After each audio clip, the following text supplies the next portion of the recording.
작년 늦가을 한 할머니께서 떨리는 두 손으로 검사 결과지를 제 앞에 내밀었습니다.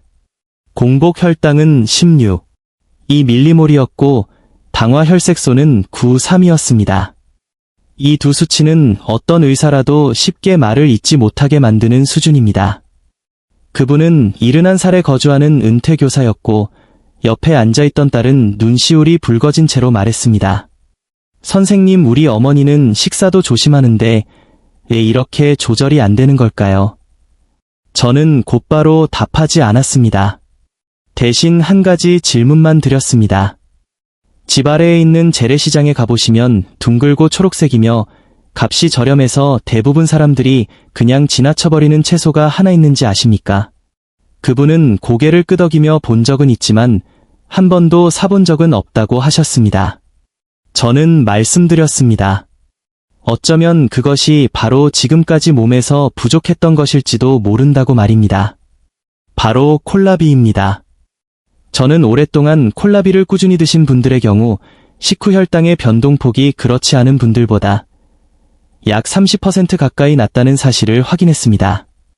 질병관리청 자료에 따르면 우리나라에서도 당뇨 환자는 상당히 많으며 그중 약 70%가 약을 꾸준히 복용하고 있음에도 불구하고 혈당이 기준에 도달하지 못하고 있습니다. 문제는 약이 부족해서가 아니라 식탁 위에 빠져있는 한 가지 때문일 수 있습니다. 오늘 저는 콜라비가 혈당에 작용하는 과학적인 원리와 효과를 높여주는 4가지 조합 그리고 오히려 건강을 해칠 수 있는 3가지 잘못된 섭취 방법까지 모두 알려드리겠습니다. 만약 가족 중에 혈당 문제로 고민하는 분이 계시다면 댓글에 숫자 하나를 남겨주시기 바랍니다. 오늘 이 이야기를 진지하게 받아들이고 계신 분이 얼마나 되는지 저는 꼭 알고 싶습니다. 여러분 안녕하세요. 저는 서울대학교 병원에서 만성질환 관리와 소화기 내과 진료를 해온 지 벌써 28년이 되었습니다. 그동안 수많은 환자들을 만나며 느낀 것이 하나 있습니다. 사실은 충분히 피할 수 있었던 건강의 후회가 너무나 많다는 것입니다. 많은 분들이 자신의 건강을 약에만 맡긴 채 매일 오가는 재래시장 속에 숨어있는 가장 단순한 해답을 놓치고 계십니다. 본격적으로 이야기를 시작하기 전에 한 가지 분명히 말씀드리고 싶습니다. 오늘 제가 말씀드리는 내용은 건강을 보조적으로 개선하는 식습관일 뿐 받고 계신 치료를 대신할 수는 없습니다. 만약 만성질환이 있거나 약을 복용 중이시라면 반드시 담당 의사와 상의한 후 식단을 조정하시기 바랍니다. 이제 콜라비 이야기를 해보겠습니다. 많은 분들이 이렇게 생각하십니다. 그저 평범한 채소 아닌가요? 사실 저도 예전에는 그렇게 생각했습니다. 하지만 어느 겨울 강북구에서 오신 73살의 박성호 어르신을 만나면서 생각이 완전히 바뀌었습니다. 은퇴한 회계사였던 그분은 진료를 받을 때마다 관절 통증이 거의 없고 혈당과 혈지 수치도 안정적이며 무엇보다 표정이 밝고 기력이 넘쳤습니다. 저는 궁금해서 평소 식습관을 여쭤보았습니다. 그러자 그분은 특별한 것은 없고 매일 아침 시장에 가서 콜라비를 사서 생으로 무쳐 먹은 지 거의 20년이 되었다고 말씀하셨습니다. 바로 그 한마디가 저를 움직이게 만들었습니다. 저는 관련 논문과 자료를 하나씩 찾아보기 시작했고 처음 확인한 데이터에서 저 스스로도 놀랐습니다. 미국 국립암연구소의 연구에 따르면 콜라비가 속한 십자화과 채소에는 아이소디오시아네이트라는 천연 화합물이 포함되어 있는데 이 물질은 체내 소화 과정에서 특정 암세포의 성장을 억제하는 데 관여하는 것으로 밝혀졌습니다. 또한 2,800명이 넘는 대상자를 5년 동안 추적한 연구에서는 십자화과 채소를 꾸준히 섭취한 집단이 그렇지 않은 집단보다 대장암 발생 위험이 약 30% 가까이 낮은 것으로 나타났습니다. 30%라는 수치는 결코 가볍게 볼 수 있는 수준이 아닙니다. 그런데 콜라비의 장점은 여기서 끝나지 않습니다. 나이가 들수록 식사량은 많지 않은데도 복부 지방이 점점 늘어나는 이유는 체내에서 여분의 지방을 처리하는 능력이 서서히 감소하기 때문입니다. 콜라비에 풍부하게 들어있는 수용성 식이섬유는 장 속에서 마치 촘촘한 그물처럼 작용하여 지방이 완전히 흡수되는 것을 막아줍니다. 다음으로 뼈 건강을 말씀드리겠습니다. 많은 분들이 칼슘을 보충하려고 하면 우유나 보충제를 떠올리지만 콜라비 100g에 들어있는 칼슘 함량은 같은 양의 우유와 크게 차이가 나지 않습니다. 게다가 콜라비에는 천연 비타민 K가 함께 포함되어 있어 칼슘이 혈관이 아닌 뼈로 제대로 자리 잡도록 도와줍니다. 이는 골다공증을 걱정하는 중장년층에게 매우 중요한 부분입니다. 마지막으로 면역력을 말씀드리겠습니다. 콜라비에는 비타민 C가 풍부하게 들어있어 100g당 약 60mg에서 80mg 정도를 함유하고 있으며 이는 백혈구 생성에 관여하고 염증에 대한 저항력을 높이는 핵심 요소입니다. 다만 반드시 기억하셔야 할 점이 있습니다. 비타민 C는 열에 매우 약합니다. 만약 콜라비를 오랜 시간 가열하게 되면 이 영양소는 거의 사라지게 됩니다. 이 부분은 뒤에서 더 자세히 설명드리겠습니다. 자, 여기까지 말씀드린 내용을 듣고 나서 제가 한 가지 질문을 드리고 싶습니다. 혹시 이런 생각을 해보신 적 있으십니까? 어떤 채소는 먹고 나면 혈당이 금세 치솟는데 어떤 채소는 먹어도 거의 변화가 없는 이유 말입니다. 그 답은 바로 당지수라는 숫자에 숨어 있습니다. 예를 들어 흰쌀밥의 당지수는 약 80 정도이고 흰 밀가루로 만든 빵은 약 90 정도입니다. 이 두 가지 음식은 혈관 속으로 당이 들어가는 속도가 마치 갑자기 수문을 열어버린 것처럼 빠르게 쏟아져 들어가고 그 뒤를 인슐린이 급하게 따라가는 구조입니다. 그런데 콜라비 100g을 섭취했을 때 혈당에 미치는 실제 부담을 환산해보면 겨우 2일 정도에 불과합니다. 반면 같은 양의 쌀밥은 이 수치가 30을 훌쩍 넘습니다. 콜라비에는 100g당 약 5g에 가까운 식이섬유가 들어있는데 이 섬유질이 장에서 하는 역할을 저는 환자분들께 이렇게 설명드립니다. 마치 고속도로 위에 설치된 속도 단속 장치처럼 당이 빠르게 지나가지 못하도록 막고 줄을 서서 천천히 이동하게 만든다는 것입니다. 그래서 콜라비를 섭취한 뒤에는 혈당이 급격히 오르지 않고 완만하고 안정적으로 상승하게 됩니다. 그리고 많은 분들이 잘 모르시는 중요한 차이가 하나 더 있습니다. 바로 보라색 콜라비가 일반 녹색 콜라비보다 혈당 조절 효과가 더 뛰어나다는 점입니다. 그 이유는 껍질에 풍부하게 들어있는 안토시아닌이라는 성분 때문입니다. 이 물질은 인슐린의 민감도를 추가로 높여주는 역할을 합니다. 관련 연구에 따르면 이 차이는 약 20%에서 25% 사이로 나타납니다. 따라서 시장에서 녹색과 보라색 콜라비가 함께 놓여 있다면 저는 주저없이 보라색을 선택하시라고 말씀드립니다. 여기까지 들으셨다면 이제 한 가지 실제 사례를 꼭 들려드리고 싶습니다. 저는 예전에 부산 중구에 거주하시던 67세의 이정은 어르신을 진료한 적이 있습니다. 은퇴 전에는 시내버스 기사로 일하셨던 분이었는데 아드님이 모시고 병원에 오신 날 문을 열자마자 이렇게 말씀하셨습니다. 원장님, 우리 아버지 혈당이 롤러코스터처럼 오르내립니다. 약도 꾸준히 드셨는데 높을 때는 14까지 올라갑니다. 가족들이 너무 걱정입니다. 저는 그분의 식습관을 자세히 물어보았습니다. 아침에는 죽과 김치, 점심에는 흰쌀밥과 고기 반찬, 저녁에는 국수 위주의 식단이었습니다. 그래서 저는 식단을 완전히 바꾸라고 하지 않았습니다. 대신 저녁 식사에서 일부 탄수화물을 콜라비 100g으로 바꿔보시고 딱 2주만 유지해보자고 말씀드렸습니다. 첫째 주에 어르신께서 전화하셔서 식후 혈당이 13 이상에서 10 이하로 내려갔다고 하셨습니다. 둘째 주에는 아침에 일어날 때 어지러움이 줄어들었고 발가락 저림도 완화되었다고 말씀하셨습니다. 셋째 주에는 따님께서 연락을 주셨습니다. 요즘 아버지가 매일 아침 근처 공원을 혼자 걸으러 나가신다고 다리가 훨씬 가벼워졌다고 하셨습니다. 한 달 후 재검사에서 당화 혈색소 수치는 거의 0.7% 가까이 감소했습니다. 저는 약을 바꾸지도 않았고 용량을 늘리지도 않았습니다. 단지 저녁 식탁에서 한 가지 재료만 바꾸었을 뿐입니다. 이것이 바로 식습관이 가진 힘입니다. 물론 모든 사람의 몸 상태는 다르기 때문에 식단 조절은 어디까지나 보조적인 방법일 뿐이며 절대로 임의로 약을 중단하거나 줄이시면 안 됩니다.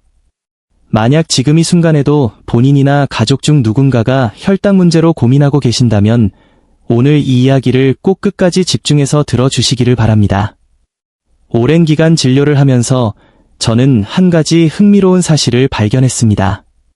같은 콜라비를 꾸준히 드셔도 어떤 분은 눈에 띄게 좋아지고 어떤 분은 두세 달을 드셔도 별다른 변화를 느끼지 못하신다는 점입니다. 이것은 콜라비 자체의 문제가 아니라 어떻게 함께 먹느냐의 차이입니다. 그래서 오늘은 이 차이를 만드는 핵심 조합을 숨김없이 말씀드리겠습니다. 첫 번째 조합은 콜라비와 강황입니다. 세계보건기구의 전통약용식물 연구 보고서에도 강황의 주요 성분인 커큐민이 강력한 항염작용을 가진다는 점이 명확하게 밝혀져 있습니다. 그렇다면 왜 항염이 중요할까요?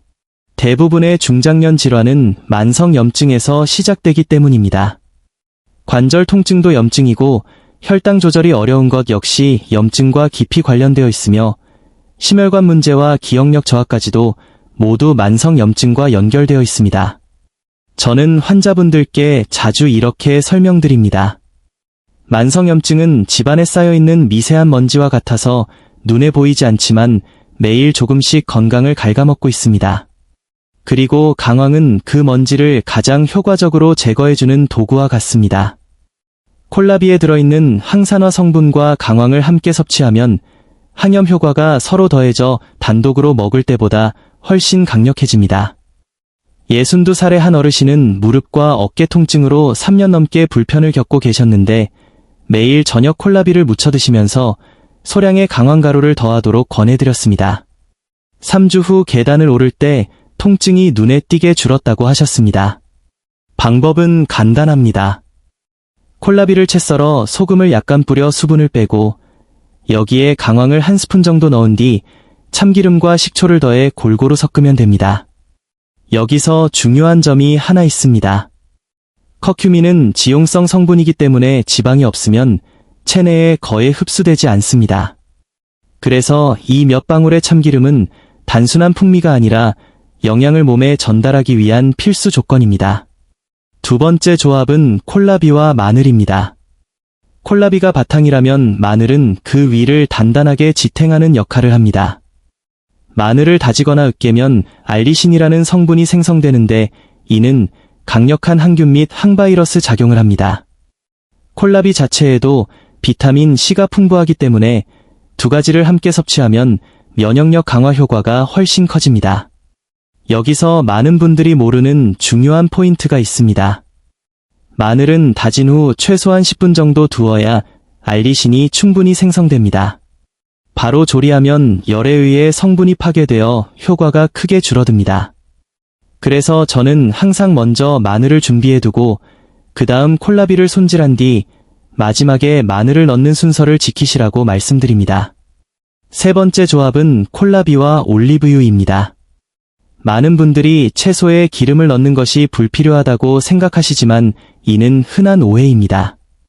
콜라비에 들어있는 비타민 K와 여러 항산화 성분은 모두 지방과 함께 섭취해야 흡수되는 지용성 영양소입니다. 만약 지방이 없다면 이 영양소들은 그대로 몸 밖으로 배출되어 버립니다. 어렵게 신선한 콜라비를 구해놓고도 기름을 넣지 않아 영양의 절반 이상을 놓친다면 그것은 절약이 아니라 오히려 손해입니다. 좋은 압착 방식의 올리브유를 한두 스푼 정도만 더해도 열량 부담 없이 영양 흡수율을 크게 높일 수 있습니다. 네 번째 조합은 콜라비와 양질의 단백질입니다. 특히 60살 이상에서는 매우 중요한 부분입니다. 나이가 들수록 매년 약 1%에서 2%의 근육이 자연스럽게 감소하며 단백질 섭취가 부족하면 이 속도는 더 빨라집니다. 근육이 줄어들면 단순히 힘이 약해지는 것을 넘어서 낙상과 골절 위험까지 증가하게 됩니다. 콜라비는 비타민과 미네랄이 풍부하지만 단백질 함량은 낮기 때문에 단독으로 섭취하는 것은 도구만 있고 재료가 없는 상황과 같습니다. 아무리 좋은 도구가 있어도 재료가 없으면 집을 지을 수 없습니다. 그래서 저는 두부를 가장 추천드립니다. 가격이 부담없고 단백질이 풍부하며 식물성 성분이 뼈 건강에도 도움을 줍니다. 닭가슴살 역시 지방이 적고 소화가 쉬워 중장년층에게 적합합니다. 제가 자주 권하는 간단한 식단은 콜라비를 채 썰어 닭가슴살과 함께 섞고 올리브유와 강황을 더한 뒤 미리 준비해 둔 마늘을 곁들이는 방식입니다. 이 한 접시에 오늘 말씀드린 4가지 조합이 모두 담겨 있습니다. 하지만 여기서 저는 반드시 잠시 멈추고 말씀드려야 할 부분이 있습니다. 왜냐하면 많은 분들이 매일 아무 생각 없이 하고 있지만 실제로는 매우 위험한 3가지 조합이 있기 때문입니다. 실제로 새벽 응급실로 실려온 환자를 직접 본 적도 있습니다. 그러니 지금부터는 잠시 숨을 고르시고 이 부분을 꼭 집중해서 들어주시기 바랍니다. 앞에서 말씀드린 내용보다 더 중요할 수도 있습니다. 잘못된 방법은 단순히 효과가 떨어지는 것을 넘어서 오히려 건강을 직접적으로 해칠 수 있기 때문입니다. 첫 번째 위험한 조합은 콜라비와 신선한 해산물입니다.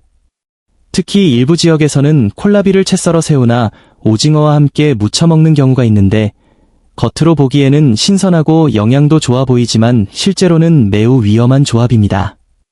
콜라비에 들어있는 풍부한 식이섬유가 해산물에 포함된 동물성 단백질과 활성 미네랄과 만나면 장내에서 강한 발효 반응을 일으킬 수 있습니다.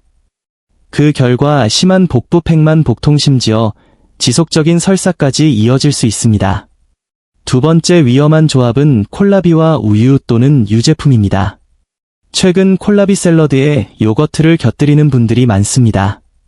겉으로 보기에는 상큼해 보이지만 소화기 관점에서는 매우 잘못된 조합입니다. 콜라비의 식이섬유는 마치 스펀지처럼 작용하여 우유 속 단백질과 지방을 감싸버립니다. 이로 인해 소화 효소가 제대로 작용하지 못하고 이장에 오래 머무르게 되어 답답함과 더부룩함을 유발합니다. 해결 방법은 간단합니다. 2가지 모두 드시고 싶다면 반드시 식사 시간을 나누십시오. 최소 2시간 이상 간격을 두는 것이 좋습니다. 만약 부드러운 맛을 원하신다면 두유가 더 적합한 대안이 될 수 있습니다. 세 번째 위험한 조합은 콜라비와 산도가 높은 과일입니다. 오렌지, 귤, 레몬, 파인애플과 같은 과일에는 유기산이 많이 포함되어 있어 콜라비의 식이섬유와 함께 섭취될 경우 이장 내에서 강한 산성 환경을 만들어냅니다. 이는 위산 분비를 과도하게 자극하여 이염이나 역류성 식도염이 있는 분들에게는 증상을 급격히 악화시키는 원인이 될 수 있습니다. 이제 간단한 점검을 한번 해보겠습니다. 첫 번째는 좋은 음식일수록 많이 먹어야 한다고 생각하는 경우입니다. 하지만 우리 몸의 소화 시스템은 섭취량을 늘린다고 해서 흡수와 활용이 비례해 증가하지 않습니다. 올바른 방법은 첫 주에는 하루 50g 정도로 시작하고 이상이 없다면 둘째 주에는 100g으로 늘리며 장기적으로는 하루 100g에서 150g 정도를 2번에 나누어 드시는 것이 가장 편안합니다.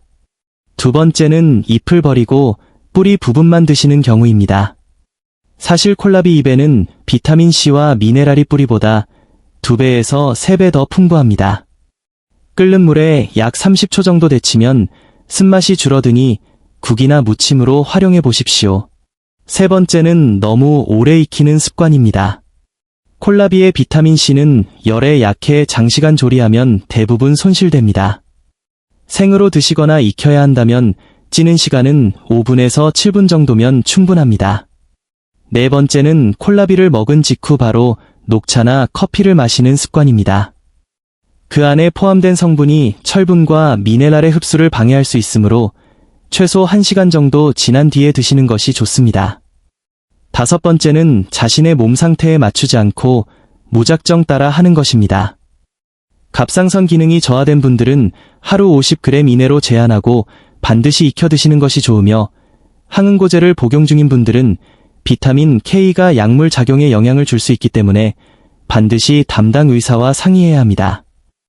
이제 시장에서 좋은 콜라비를 고르는 기준을 알려드리겠습니다. 첫 번째는 모양입니다. 완전히 둥근 것보다 약간 납작한 형태가 속살이 더 부드럽고 단맛이 좋습니다. 두 번째는 크기입니다. 너무 큰 것은 섬유질이 거칠고 작은 것은 영양이 덜 형성되었을 수 있으니 성인 주먹 정도의 크기가 가장 이상적입니다. 세 번째는 잎입니다. 시들지 않은 짙은 녹색 잎이 달려있는 것이 가장 신선한 상태입니다. 오늘 우리는 혈당 관리부터 효과를 높이는 조합 그리고 반드시 피해야 할 위험 요소들까지 정말 많은 이야기를 나누었습니다.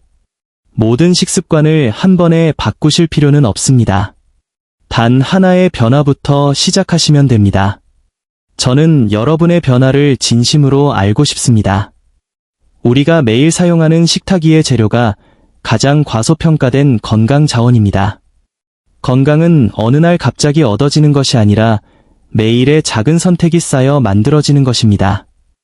콜라비는 기적의 음식이 아니지만 매일 실천하면 분명한 변화를 만들어내는 최고의 선택입니다. 오늘 이야기 중 도움이 된 부분이 있다면 주변에 공유해 주시고 댓글로 어떤 방법부터 시작해 보실지 나눠주시면 감사하겠습니다. 건강은 서두를 필요 없습니다. 천천히 그러나 꾸준히 가는 것이 가장 멀리 가는 길입니다.